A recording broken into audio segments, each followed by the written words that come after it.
This is Counter Shot, where I talk boxing and fighting in general. I also address controversial issues sometimes.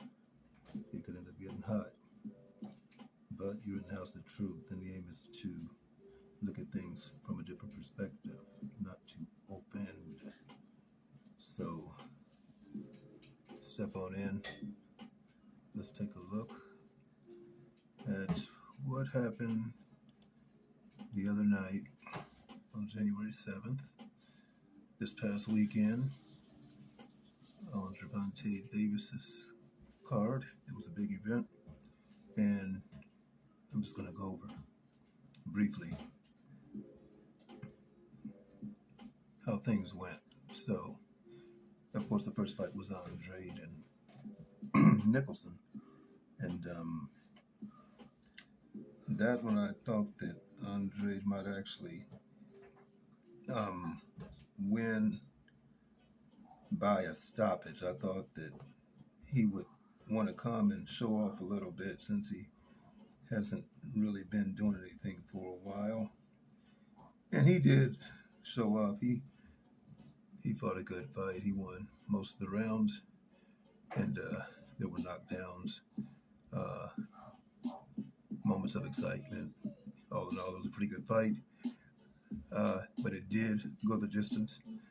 He did sort of back off. I don't know if he was a bit fatigued or if he just decided that he was so far ahead he didn't want to do anything silly and get caught with something. Who knows? But that is a little bit of a habit of his, to kind of coast it at the back end of a fight. But he gets pretty dominant victories. So I had thought and hoped that he might want to make a statement and at least get that stoppage. But he boxed. He fought intelligently. He got into some, he got into a little inside fighting as well. But it was no real question as to how things were going to go during that fight. And he did come out on top. But it was not a victory by TKO as I thought it would be. Like I said, I thought it would probably get stopped. It did go the distance. And so Andrade gets to the next level. We'll have to see how they react to the type of victory. I know he wants Charlo really badly for whatever reason. I guess he figures he's never going to get Canelo. Canelo's been avoiding him for a long time. But, when you see a fight like this where it seems like he fades a little bit, you'd think Canelo might figure he could, maybe catch him in the latter rounds. But that's another issue. He's really trying to fight Charlo. So we'll see what happens with that. But at any rate, he did a good job. I just hoped he would go a little more strongly at the end. It's okay though. Let's see. So we had what was it? Speedy Rashidi versus said kid's name. I forgot the kid's name. I know it's Villa, his last name. What was his first name? See if I can find it somewhere. Royman or something like that. But anyway, Speedy Rashidi versus Royman. I thought that might go the distance, but I thought that it might be possible for Rashidi to get a stoppage in that fight if he boxed intelligently the entire fight, and if he did not get tired, because I distinctly remember saying that he seemed to tire with the little bit I studied on him, and I believe that he did tire. Now, I will admit, this fight here, I was extremely tired, so I nodded. On the second and third fight, I did some nodding, and so, the parts that I saw, Rashidi was getting the best of him, but I could see that he was really being pressured, and that it could things could turn. Now, as far as the decision, I'm not quite sure, but since I was nodding on this, I'm gonna have to, when I look at this fight again, whenever I can see this fight again, I'm gonna have to score it. I don't score the fights when I first look at them. I just watch intensely, as much as possible. Of course, it wasn't too intense this time because I was tired and was nodding on this one. But it seems there was some controversy on that decision, and I'm not sure. He got dropped, and I did see that round, but he allowed himself to be dropped a couple of times in the final round. Not good, not good at all. So you had a situation where not only did he leave it up to the judges, but I mean it was just in a bad way. So he was doing pretty well at first half, maybe a little better. And like I say, I was kind of in and out. He was doing well from what I saw, but apparently it began to crumble. So I'm gonna have to look at it again on that, to be perfectly honest. Although I said if he got tired, that this cat appeared to be a durable guy and pretty hard puncher, and if he got into those latter rounds and got tired, he would have a problem. So apparently that happened, but I will have to take another look at the fight and see if the scoring was actually done fairly. But I sensed a little hesitation on Rashidi's part when they did the face-off, to be perfectly honest.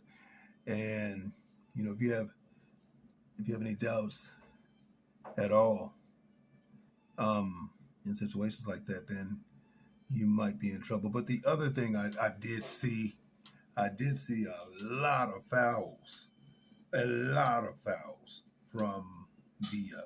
I didn't know he was a dirty fighter, but he fought dirty. And when I do get a chance to look at the fight again, I'm going to actually count how many fouls were in that fight, because the referee was looking really paid off. He didn't say or do a thing. So that's one of the things I want to do when I see the fight a second time. I want to count those fouls, because he should have had actually point deductions, and that's just what I saw. And again, I was nodding, and I saw plenty of fouls. And again, that ref act like he was paid off. He did nothing. I don't like when I see things like that. It's not good for boxing at all. But so now Rashidi's got some decisions to make now. Now he and Ennis had been going back, and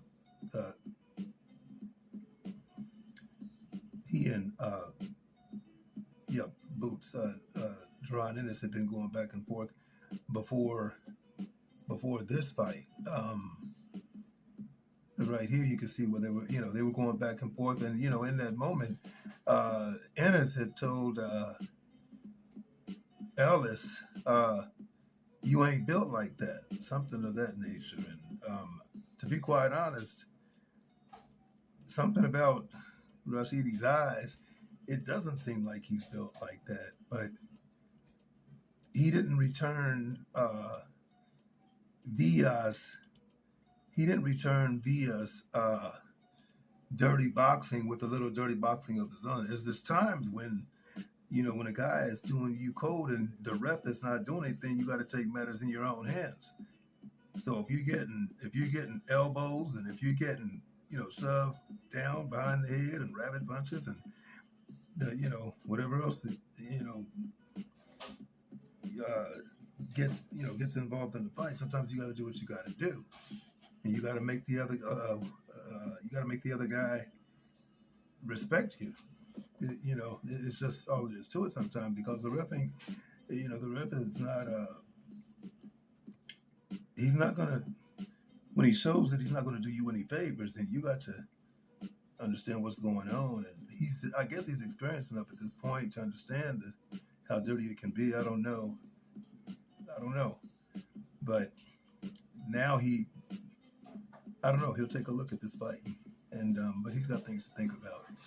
Um, but it was a actually it was a good match though as far as intensity. So, but Villa got this one, and I think they said he's supposed to fight Ennis, and if that's the case, now that if that's going to be interesting if that happens.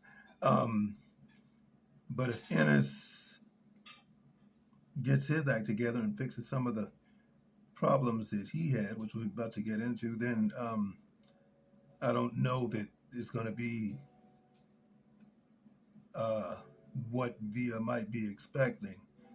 Because I don't see Villa, uh, you know, boxing and dancing around and moving laterally and not engaging. The guy is a kung fu fighter, but guys change, which we'll get into here in a second. So that's how that went. I thought Rashidi might be able to. I thought it might go to a decision, but I thought he could also possibly, get a stoppage. I believe, and but again, I did say if he got tired with this guy, then he was going to run into problems that he did. So there you have it. Now we got a situation here where, let's see, Boots. Feel kind of bad for the young man. He came in. Now he was wanting to watch Mike Tyson films, and you know, I don't know what that's about. Watching Tyson films and that kind of thing. But he said Mike Tyson, and he's been watching Mike Tyson films, but the leaping hooks weren't working for him that the other night. Although we won every round, but the thing is, people are saying he was exposed. I don't want to call it exposure. I don't want to say that he was somehow,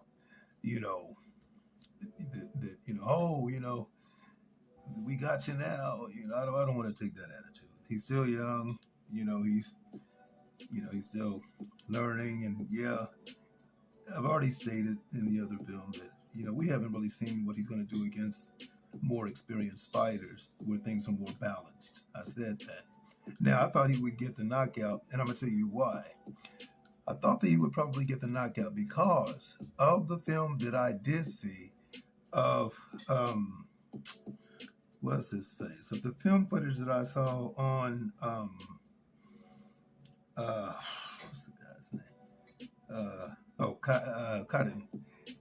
Cotton Chukatsin or Chukachin. I think they say Chukachin. I believe that's how they say it, Chukachin. But anyway, the film footage I saw on him, he was a more forward fighter. He would, he was a more aggressive fighter. Not out of control with it. Not, he didn't move in haphazardly, but he was a, come forward type fighter in the footage that I saw. So it was really unexpected that he would actually get on his bicycle for the entire fight like he did. But that's what he chose to do. And I'm gonna tell you what I remember, honestly, is that it was early in round one, if I'm not mistaken.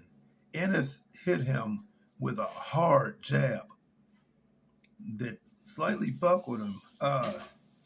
And at that point, I believe, was when Chukachin made the decision that he was not going to engage. I think it happened in round one. Now, obviously, I haven't seen the fight again. Unless somebody bootlegged it somewhere, it'll probably be a while before I see it. But maybe I can find that particular piece of footage. But it was a jab in round one from Ennis, a hard jab that knocked him back. And I truly believe at that point was when Karin said, I am not going to engage with this guy. I'm going to box the whole night. And I don't necessarily believe that he was really boxing. It's a difference.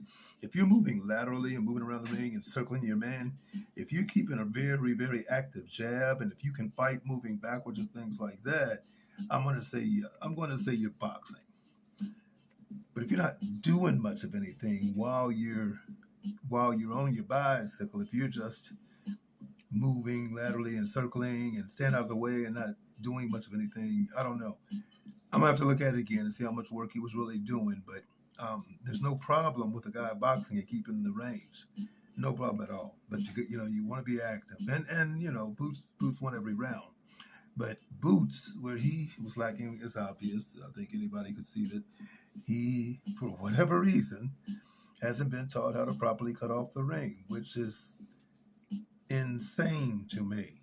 Now, I've seen a lot of advanced fighters make mistakes, and a lot of them that are really just fundamental mistakes, like even the stance, the stance they have, or how they deliver a hook, or whatever the case may be.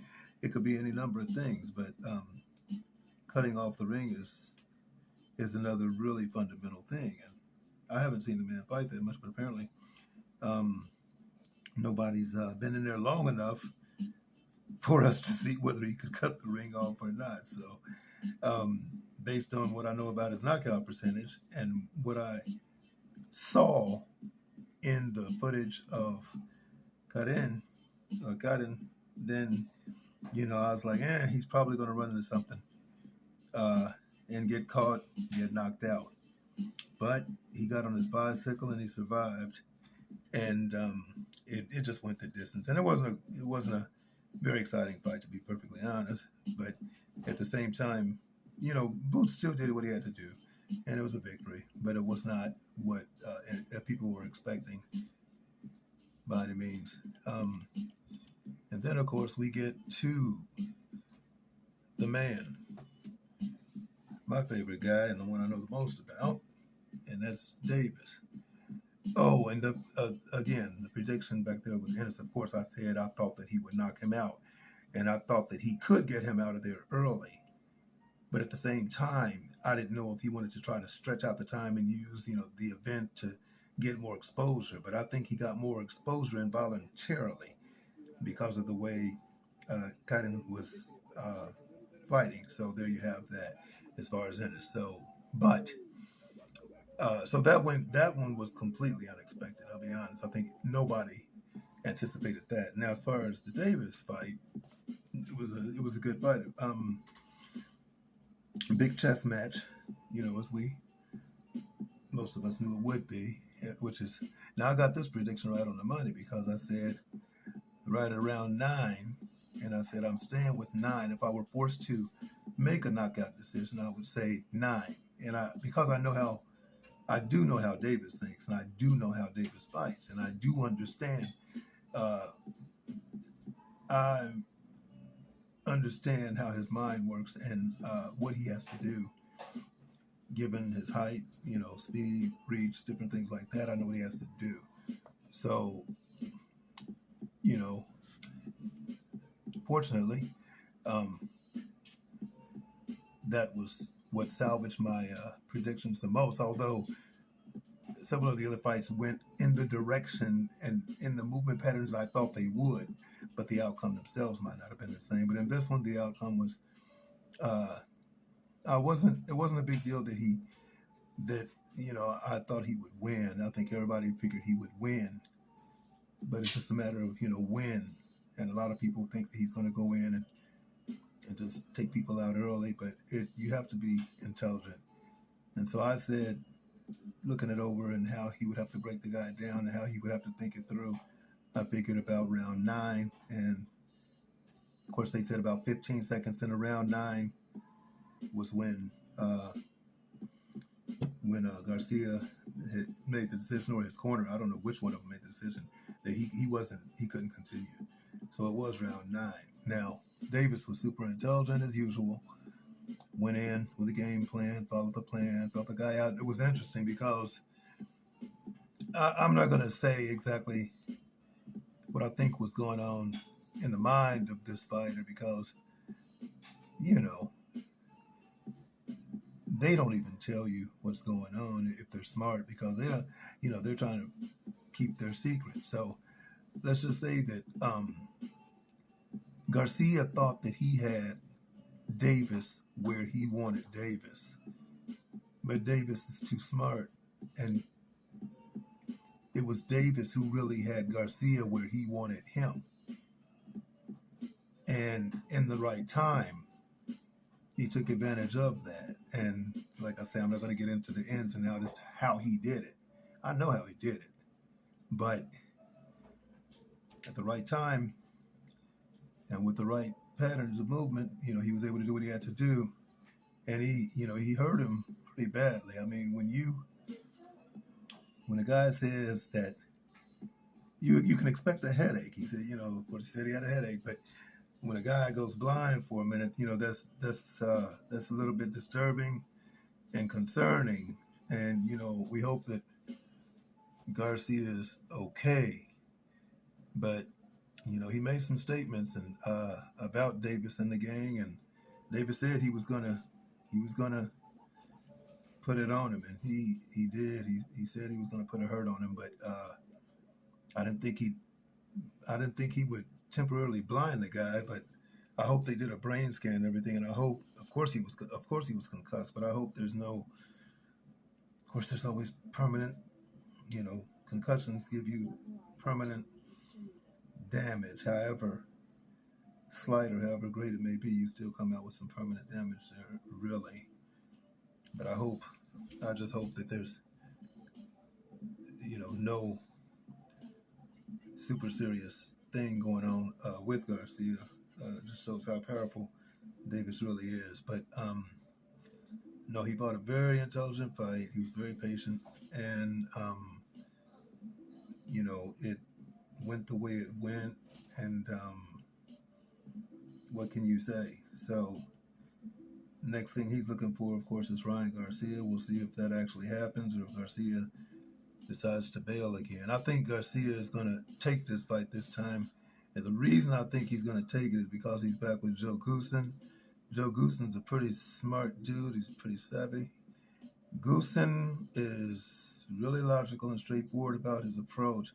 No, he doesn't try to make it out to be more than what it is. He's pretty direct, and he keeps it very simplistic. And I think, that works for guys. And Garcia, much as we hate him in ways, not really hate him, but as much as he gets on your nerves, he does have a lot of pop. So, you don't want to get caught with anything stupid. He can knock you out, period. Just like Davis can knock you out. Garcia can knock you out. And he's got the height and reach. And I know what Joe Goossen is going to do. I know how Joe Goossen thinks. So I know what he's going to plan for Garcia. Hopefully they will go ahead and fight. That'll be a pretty nasty fight. I know Tank is he's a smarter fighter. He's got the most experience. He has more advantages overall. He's the more talented, gifted, skilled. However, Ryan's got some advantages that are like gold. So it will make for a good fight regardless. So Davis beats down Garcia. Garcia cannot continue. It was a good night for boxing, and